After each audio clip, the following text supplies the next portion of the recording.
Salut à tous, j'espère que vous allez bien, c'est Romain et on se retrouve pour la petite vidéo du jour. On va parler de Super League mais aussi et surtout de Ligue des Champions puisque la menace d'un bouleversement de l'édition en cours plane au-dessus de nos têtes mais surtout est sur la table à l'UEFA. Alors, il y a plusieurs hypothèses, on va évidemment les analyser, je vais vous les présenter mais surtout vous livrer mes avis personnels concernant l'issue de cette Ligue des Champions parce qu'aujourd'hui on assiste à un cirque médiatique pas possible, beaucoup en jouent, la majorité des infos qui tournent sont fausses et aucune tendance peut se dégager aujourd'hui, donc j'ai décidé de faire une vidéo absolument subjective, il n'y a aucune info derrière tout ce que je vais vous dire dans la vidéo qui va suivre. Alors avant de commencer, je voudrais juste m'arrêter sur l'interview qu'a donné Florentino Pérez dans la nuit pour El Chiriquinto TV. C'est assez révélateur. Alors El Chiriquinto, je vais vous présenter l'émission pour ceux qui la connaissent pas, ça repose vraiment sur des infos complètement farfelues, on repense à l'été 2019, les départs de Neymar, de Mbappé vers le Real Madrid et leurs fameuses infos exclusives qui au final sont des infos absolument farfelues, une émission qui repose sur ses gros titres, sur la sensation évidemment et sur quelques scènes cocasses qui lui font perdre en crédibilité. Je pense que vous avez un peu cerné la chose, voilà, avec la fameuse, pour illustrer ça, la légende, Pedrerol, le présentateur qui était là hier face à Florentino Pérez, et le choix, je pense que, déjà, Pérez, il a été invité par tous les plateaux du monde, ça j'en suis certain, et le fait d'accepter El Chiriquinto, qui n'est quand même pas l'émission la plus élaborée, on va dire, bon, si on voulait pas trop critiquer le travail, parce qu'il y a quand même un peu de travail, on pourrait dire l'émission la plus crédible, voilà, c'est pas l'émission la plus crédible au monde, et bien ce choix, il est assez révélateur, dans le sens où, là, tu te rends compte du public qui est visé par la création de cette Super League, évidemment, puisque El Chiriquinto, c'est une émission qui est regardée par toute cette génération qui vit au gré des infos mercato, toutes plus sensationnelles que les autres, hein, voilà, chaque année, ça va graduellement, on va dire, c'est une gradation, voilà, au niveau des titres à sensation, des articles, des infos, donc ce choix de privilégier El Chiriquinto plutôt qu'un autre plateau télé, il est assez révélateur pour moi du public visé par la création de cette ligue fermée. Et ici, on peut revenir sur la vidéo que je vous sortais hier,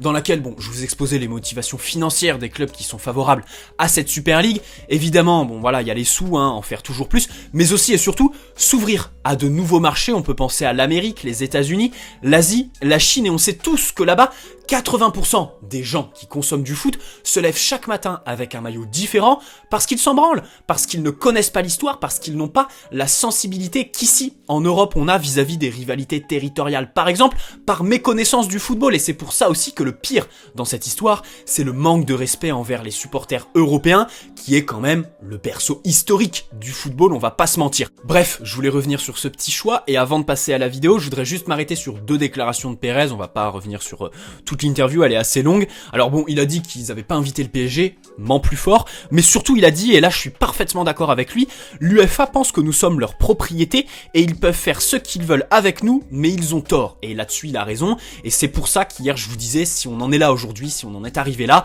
c'est à cause de l'UEFA, il faut vraiment incriminer l'UEFA. Il n'y a pas de méchants, il n'y a pas de gentils là-dedans. Ils ont tous leurs responsabilités de toute façon dans cette histoire, et l'UEFA les premiers. Bref, on va revenir sur cette Ligue des Champions 2020-2021 qui va se terminer, et qui pourrait se terminer de manière assez inédite. Le PSG est encore en lice évidemment, aucun souci là-dessus. Il y a plusieurs hypothèses, alors j'en ai sélectionné 3. On va commencer par maintenir comme c'est actuellement, c'est-à-dire garder Manchester City, Chelsea et le Real Madrid en course pour cette finale. Et pour moi, je vous spoil la vidéo, pour moi c'est vraiment l'option que l'UEFA doit prendre, c'est celle que je garderai, évidemment, parce que là, évidemment qu'il y a la création de cette Super League, évidemment que ça fait chier l'UEFA, évidemment que ces clubs ne respectent rien, mais ce sont les clubs, pas les équipes. On peut penser par exemple à Tourelle, hier, le pauvre Tourelle, là-dessus je le défends, il a eu une réaction pacifique, il n'a pas voulu se prononcer sur la création de cette Super League, et on le comprend l'entraîneur allemand, parce qu'il est pris en otage, et tous les joueurs de tous ces clubs qui ont signé en faveur de cette Super League, ils sont pris en otage aujourd'hui. Est-ce qu'ils vont pouvoir vraiment s'exprimer contre cette Super League, s'ils le sont évidemment?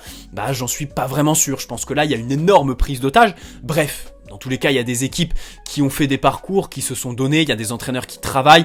Je pense qu'il faut pas virer le Real, Chelsea et Manchester City. On a Guardiola, on a Zidane, ils y sont absolument pour rien. D'ailleurs, Guardiola, en janvier, s'exprimait contre cette fameuse Super League. Il voulait créer, je crois, une super première ligue, je crois.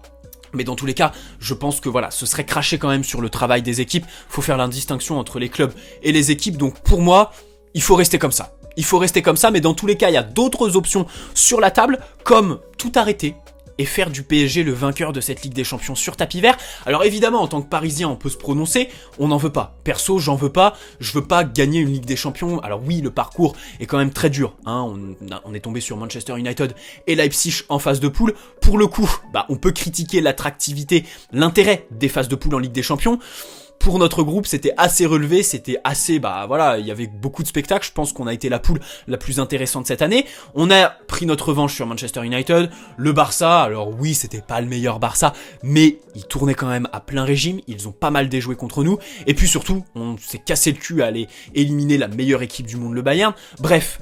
Rien à envier, rien à dire sur le parcours du PSG, mais voilà, gagner la Ligue des Champions sans jouer de demi-finale ni de finale, bien sûr qu'on n'en veut pas, bien sûr qu'on veut pas célébrer la coupe sans avoir éliminé Manchester City et soit le Real, soit Chelsea, soit d'autres équipes repêchées puisque c'est la troisième option qui est envisagée évidemment, faire revenir, donc éliminer Manchester City, Chelsea et le Real Madrid, ça ce serait une décision très très forte parce que la Super League c'est quand même un projet à la décharge de tous les clubs qui se sont engagés là-dedans. Je sais pas, alors à ce qui paraît, Florentino Pérez a annoncé hier qu'ils avaient signé des contrats qui les engageaient vraiment, hein. Il a mis la pression, hein. Je crois qu'ils sont vraiment engagés là-dedans. Ça parle d'une vingtaine d'années, mais je suis pas sûr de ça. Mais dans tous les cas, ce projet, il y a des fondations, mais il y a même pas d'appel d'offres concernant les droits télé. Il n'y a même pas d'appel d'offres, il y a les fondations, il y a peut-être des propositions de financement par, je crois, une banque américaine qui est citée par Frisk Corleone dans un de ses sons, mais dans tous les cas, il n'y a rien de concret. Il n'y a rien de concret. Donc vraiment, éliminer, virer, on va dire, ces trois équipes de la Ligue des Champions, ce serait vraiment très très très très fort concernant une idée qui est officialisée, mais voilà, qui aujourd'hui n'est pas vraiment concrète. Alors ils veulent commencer l'année prochaine, c'est pour ça d'ailleurs leur timing est dégueulasse. Leur seule excuse c'est que ils veulent commencer en août, donc il fallait l'annoncer le plus tôt possible, mais dans tous les cas, ils ont bien gâché une saison Covid, voilà, qui pouvait s'annoncer ennuyante, parce qu'avec le Covid, on pouvait se dire, mais putain, comment on va faire, comment on va trouver de l'intérêt dans le foot cette année. Bien finalement, cette saison, elle est miraculeusement super intéressante. J'irais même jusqu'à dire incroyable. Le PSG et le Bayern, là, ils ont proposé sûrement la double confrontation de l'année, sans oublier l'Euro, qui nous attend en fin d'année. Alors ça, c'est un autre bordel que provoque la Super League. Mais dans tous les cas, ils ont bien gâché tout ça, et je voudrais juste revenir, cette vidéo part en couille, mais je voulais juste revenir sur Florentino Pérez qui a dit que la création de cette Super League, c'est pour répondre aux besoins des supporters. Donc je pense que l'opinion publique, il n'y a pas besoin de faire un état des lieux, la majorité est contre cette Super League, mais surtout, ment plus fort, encore une fois, Pérez ment plus fort, puisque si tu voulais vraiment aller dans les intérêts des supporters, répondre à leurs besoins, parce qu'aujourd'hui voilà, il y a des besoins qu'il faut satisfaire, et c'est pas en restant comme ça, avec tous les formats qu'on vit aujourd'hui, qu'on va satisfaire les besoins des supporters. Ça c'est vrai, il fallait une réforme, il fallait changer quelque chose, mais à ce point-là, évidemment que je ne le pense pas, mais surtout, Florentino, si tu voulais répondre aux besoins des supporters, pourquoi ne pas les consulter avant d'officialiser ton histoire de Super League? Pourquoi, par exemple, ne pas faire un référendum? Voilà, moi je suis parfaitement pour un référendum. Tu fais voter les supporters, les socios, excusez-moi, je m'en mêle les pinceaux. Par exemple, en Espagne, je crois que ça va passer par un vote des socios, mais ça, je suis pas sûr du tout. Je suis absolument pas sûr. Mais dans tous les cas, voilà, il dit que cette Super League, c'est pour répondre aux besoins des supporters.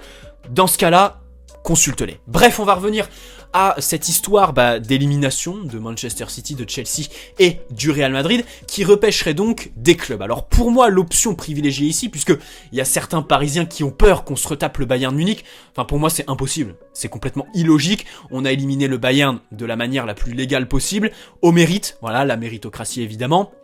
Que ce soit en demi-finale ou en finale, je pense pas qu'on ait à réaffronter le Bayern Munich pour gagner la Ligue des Champions. Et c'est même pas par peur que je dis ça, c'est même pas par peur d'avoir à réaffronter la meilleure équipe du monde avec le retour de Lewandowski et tout ça, c'est vraiment par pure logique. Pour moi, la logique là-dedans, dans cette option, ce serait de faire revenir les clubs éliminés par les clubs que tu vires. Voilà, les clubs qui sont pour la Super League, à savoir, tu fais revenir le Borussia Dortmund, que Manchester City a éliminé, tu fais revenir l'Atalanta, qui est le dernier club éliminé par le Real Madrid, puisque en quart de finale, ils ont éliminé Liverpool, qui sont eux aussi en faveur de la Super League, c'est assez compliqué. Dans ce cas-là, on peut aussi faire un dilemme entre l'Atalanta et Leipzig, qui sont les deux clubs éliminés par Liverpool, et le Real Madrid. Et de l'autre côté, on a Chelsea qui a éliminé Porto, donc pour moi, l'option la plus logique, et c'est pas par peur que je dis ça, c'est vraiment par simple logique, ce serait tout bonnement scandaleux de faire revenir le Bayern Munich dans la compétition, même si les Bavarois en rêvent évidemment, ce serait incroyable, enfin ce serait un truc de fou quand même,